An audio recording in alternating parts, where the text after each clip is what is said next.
ውዝፍ መንግስት ይመለስ እያለ ያለው ህወሓት የሆርሙዝ ሰርጥ በቻይናና አሜሪካ ግንኙነት ላይ ጥላ ያጠላል መባሉን እንዲሁም ኢራን ለእስራኤል ሰለሉ ያለቻቸውን በስቅላት መቅጣቷንና ሌሎች የተመራረጡ መረጃዎችን ይዘናል።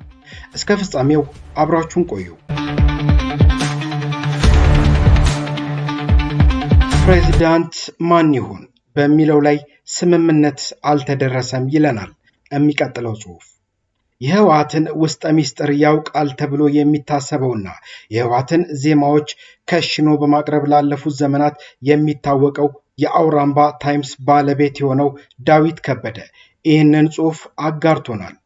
ጽሑፉ ሲጀምር ውዝፍ መንግስት ይመለስ በማለት ነው። ሲቀጥል በየተቋማቱ በፍጥነት ሲካሄድ የሰነበተው የስብሰባና የኮንፈረንስ ጋጋታ ከሐሙስ ጀምሮ አንድ ፈተና ገጥሞታል። ፕሬዝዳንት ማን ይሁን በሚለው ላይ ፓርቲው እስካሁን ስምምነት ላይ ስላልደረሰ ትላንት አርብ መሰብሰብ የነበረበት ውዝፉ የክልል ምክር ቤት አልተሰበሰበም።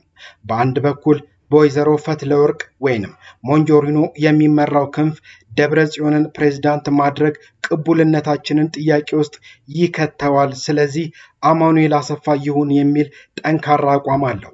በሌላ መልኩ ዶክተር ደብረ ጽዮን እየመለስን ያለነው ውዝፍ መንግስት ነው ካልን የውዝፉ መንግስት ፕሬዝዳንት ደግሞ እኔው ነኝ የተመረጥኩት ተርም ሳያልቅ እንዴት በሌላ እተካለው በሚል እልህ አስጨራሽ ትግል እያደረጉ ነው። እነ ዶክተር አብርሃም ተከስተና ጌታቸው አሰፋን ጨምሮ የተወሰኑ አመራሮችም ይህንን የዶክተር ደብረ ጽዮንን አቋም ይደግፋሉ። ከድንበር ማዶ ያለው የድምፁ አያቶላህም ደብረጽ ካልሆነ ሞቼ ይገኛለው ባይነው ይላል የዳዊት ከበደ ጽሑፍ። ወደ ስልጣን ለመመለስ ማንኛውንም መስዋዕትነት እንደሚከፍሉ የሚነገርላቸው ዶክተር ደብረ ጽዮን በዚህ ውጥረት መሃል አንድ ዘዴ ዘይደዋል። የሞንጆሪኖን ሐሳብ የሚደግፉ ሰዎች ሎቢ አድርገው ሙሉ ለሙሉ ወደ ራሳቸው ለመሳብ ጥቂት ቀናት እንደሚያስፈልጋቸው አስልተው ምርጫውን የሚያራዝሙበት የረቀቀ ምክንያት ፈልገው አገኙ። ዓለም አቀፍ ተቋማትና መንግስታት እየተጫኑን ስለሆነ ሰከን ብለን መውጫ መንገድ ለማሰብ የተወሰኑ ቀናት እንጠብቅ አሉ። በእርግጥ ጥያቄያቸው ተቀባይነት አግኝቶ ምርጫው እንዲራዘም ተደረገ። ለምን ያህል ቀናት የሚለው ግን አብረን የምናየው ይሆናል ይላል ዳዊት ከበደ ጽሑፉን ሲያገባድድ። እነሆ የትግራይ ሰላም መመለስ አልቻለም። የሚቀጥሉት ቀናት ምን ይዘው ይመጡ ይሆን? አብረን የምናየው ነው። ጊዜ ለኩሉ ብለናል። የሆርሙዝ የባህር በር መዘጋት በቻይናው ፕሬዝዳንት ዢ ጂንፒንግ እና በትራምፕ ውይይት ላይ ዋነኛ አጀንዳ እንደሚሆን የተመድ የቻይና መልእክተኛ መግለጻቸው ታውቋል።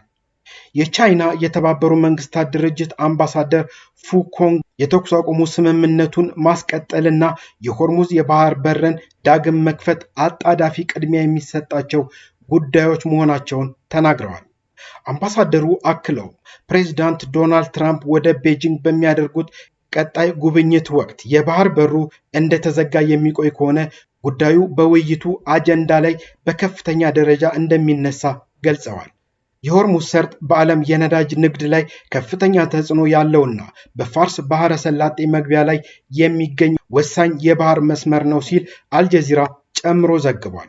አምባሳደር ፉኮንግ ይህንን ያሉት ከቅርብ ጊዜ ወዲህ በክልሉ ካለው ወታደራዊ ውጥረትና የባህር መንገዱ መዘጋት በዓለም ኢኮኖሚ ላይ እያደረሰ ካለው ጫና ጋር በተያያዘ ነው።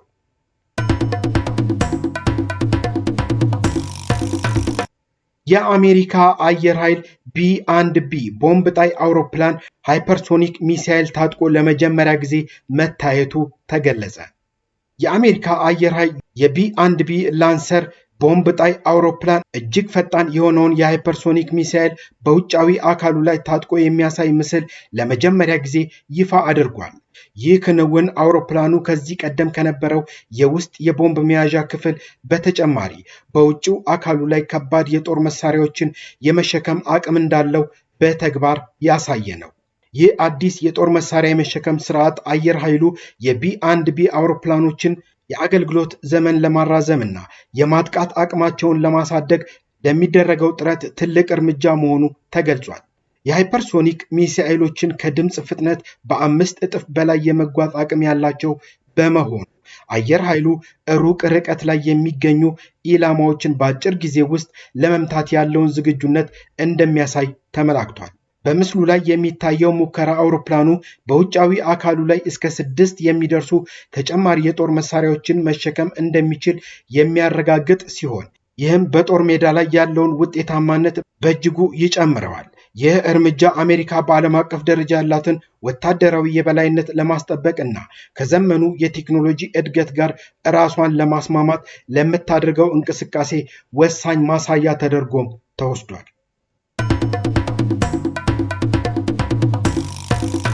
እስራኤል ደቡባዊ ሊባኖስ ውስጥ በፈጸመችው የአየር ጥቃት 4 ሴቶችና አንድ ሕፃን ልጅን ጨምሮ 13 ሰዎች መገደላቸውን የሊባኖስ ጤና ሚኒስቴር አስታውቋል። የእስራኤል ጦር ጥቃት በፈጸመባት ናባቴህ አውራጃ በተፈጸመው ድብደባ ከተገደሉት 8 ሰዎች ውስጥ 2 ሴቶችና አንድ ሕፃን እንደሚገኙበት ተገልጿል። 2 ሴቶችን ጨምሮ 4 ሰዎች የተገደሉት ደግሞ ሲዶን አውራጃ ውስጥ ሲሆን አንድ ሰው አኢምባል በተባለው ስፍራ ተገድሏል። በአጠቃላይ 32 ሰዎች እንደተገደሉ ነው የሊባኖስ ጤና ሚኒስቴር ያሳወቀው። የሊባኖስ ተኩስ አቁም ለ3 ሳምንታት ቢራዘምም በእስራኤልና ሂዝቦላ መካከል የሚደረጉ ውጊያዎች ቀጥለዋል። ሂዝቦላ ዛሬ ቅዳሜ ሊባኖስ ውስጥ የሚገኙ የእስራኤል ወታደሮችና ወታደራዊ ተሽከርካሪዎች ኢላማ ያደረገ ጥቃት መፈጸሙን አስታውቋል። የእስራኤል ጦር ሐሙስ ዕለት ደቡባዊ ሊባኖስ ውስጥ በተደረገ ውጊያ አንድ ወታደሩ መገደሉን የገለጸ ሲሆን ከመጋቢት ወዲህ የተገደሉት የእስራኤል ወታደሮች ብዛት 17 ደርሷል። የመጀመሪያው የ10 ቀን የተኩስ አቁም ይፋ የሆነው የእስራኤልና ሊባኖስ አምባሳደሮች ዋሽንግተን ውስጥ ካደረጉት ንግግር በኋላ ነበረ። ምንም አይነት ዲፕሎማሲያዊ ግንኙነት የሌላቸው ሁለቱ አገራት ከአውሮፓውያኑ 1993 ወዲህ በከፍተኛ ባለስልጣናት ደረጃ ንግግር ሲያደርጉ የዋሽንግተኑ የመጀመሪያው ነው። ሁለቱ ሀገራት ለሁለተኛ ጊዜ ከተገናኙ በኋላ የአሜሪካው ፕሬዝዳንት ዶናልድ ትራምፕ ባለፈው ሳምንት ረቡዕ ዕለት ተኩስ አቁሙ ለ3 ሳምንት መራዘሙን አስታውቀዋል። ትራምፕ ራሷን ከሂዝቦላ እንድትጠብቅ ከሊባኖስ ጋር እንደሚሰሩም ተናግረዋል። በኢራን የሚደገፈው ሂዝቦላ የተኩስ አቁም ስምምነቱ ውስጥ ባይሳተፍም እስራኤል ስምምነቱን የምታከብር ከሆነ ቡድኑም ለተኩስ አቁሙ እንደሚገዛ ጠቁሞ እንደነበረ ነው መረጃዎች የጠቆሙት።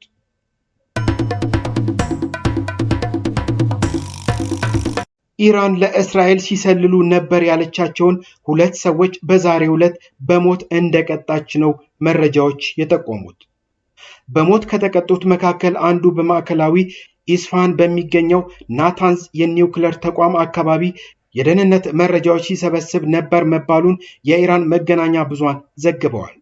የመገናኛ ብዙሃኑ ዘገባ እንደሚያመለክተው ከሆነ ያኮብ ካሪምፖርና ናስር ባከርዛዴ የተባሉት ኢራናውያን የደህንነት መረጃዎችን በማቀበል ከእስራኤል የስለላ ተቋም ጋር በመተባበር በስቅላት ተቀጥተዋል። ካሪምፖር ወሳኝ የደህንነት መረጃ ለሞሳድ ባልደረባ ማቀበሉ ሲገለጽ፣ ባካርዛዴህ ደግሞ ስለ መንግስትና የሃይማኖታዊ መሪዎች እንዲሁም በናታንዝ ስለሚገኙ የኒውክሌር ተቋም መረጃዎችን ሲሰበስብ ነበር የሚል ክስ ነው የቀረበበት።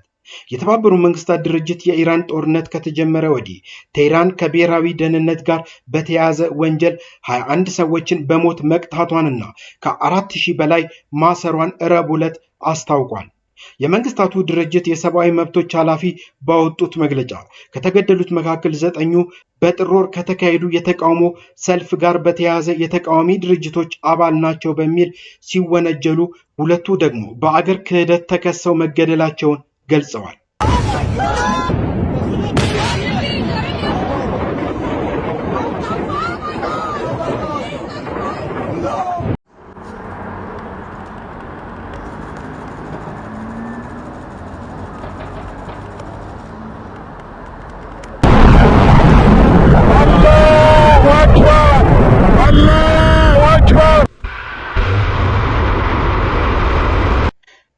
ዛሬም እንላለን፣ ሰላም ለሀገራችን፣ ሰላም ለምድራችን።